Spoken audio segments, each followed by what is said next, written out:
Good morning, malcontents and mayhem enthusiasts. Welcome to the unfiltered, untamed, and unapologetically blunt signal from the ataraxia.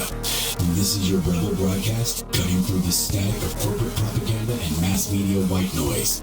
Let's crack open the guts of this week's news and see what oozes out. Pope Leo XIV's Twitter exorcism, old sins and new schisms.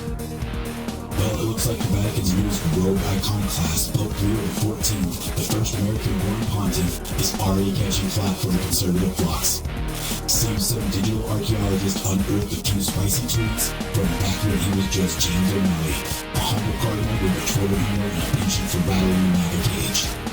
Turns out he took some hard swings at Trump and his vice neighborhood, J.D. Vance, calling a new brand of flag-humping nationalism a dangerous flirtation with authoritarianism.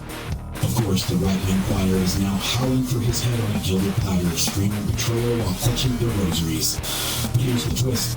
Leo's also got a track record for standing firm on traditional Catholic values, which means he's got one foot in the fire and another in the frigid rigidity of pre-Vatican II orthodoxy. He's either the bridge builder the church desperately needs or a walking schism wrapped in Pesach. Either way, the Church of Eternal Scandal marches on. Trump's judge hunt, obstruction, outrage, and overreach. In a move that sounds like it was ripped straight from a bad political thriller, the Trump administration just slapped cuffs on a sitting judge, charging him with obstruction of justice for allegedly helping an undocumented immigrant evade the ICE hounds. Let that sink in. The judge, someone who is literally paid to interpret the law, got dragged off for allegedly defying the iron will of Trump's Border Patrol shock troops. Battle lines are drawn. Defenders of judicial independence are screaming bloody murder about constitutional overreach, while the bootlickers are chanting their usual "no one is above the law" mantra. Apparently, forgetting the last 5 years of presidential pardons and billionaire bailouts. This one's powder keg, folks, and when it blows, fallout is going to rewrite the rulebook. Texas lottery. Your odds just got worse.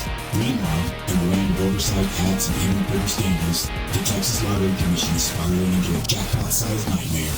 Reports are surfacing that recent payouts might have been as rigged as a mid-tier reality show, with whispers of shady leaderships, shakeups, and mishandled millions.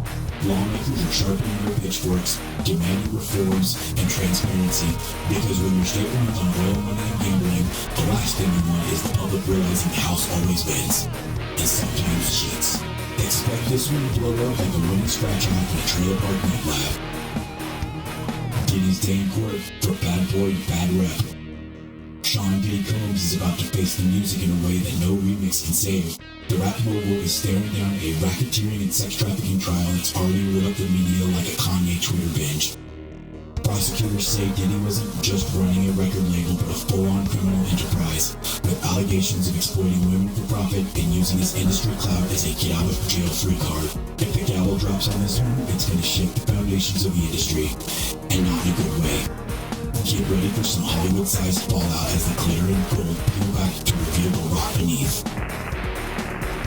Birthright showdown, citizenship on the line. Finally, the U.S. Supreme Court is about to weigh in on the meaning of citizenship itself, taking up a case that could rewrite the 14th Amendment and potentially rip the concept of birthright citizenship straight out of the Constitution's guts. The stakes: millions of people born on U.S. soil to undocumented parents can find themselves tossed into the legal limbo if the court sides with the hardliners. The battle lines are drawn, and the implications are apocalyptic. Either we stick to that whole land of opportunity thing, or we close the gates and turn the shining city on the hill into a gated community with a no vacancy sign. And that, my fellow signal pirates, is your dose of digital dissent for the day. Keep your ears sharp, your minds open, and your middle fingers raised. This is the Ataraxian broadcast, signing off until the next pulse of the unfiltered truth. This is Vox Ryze.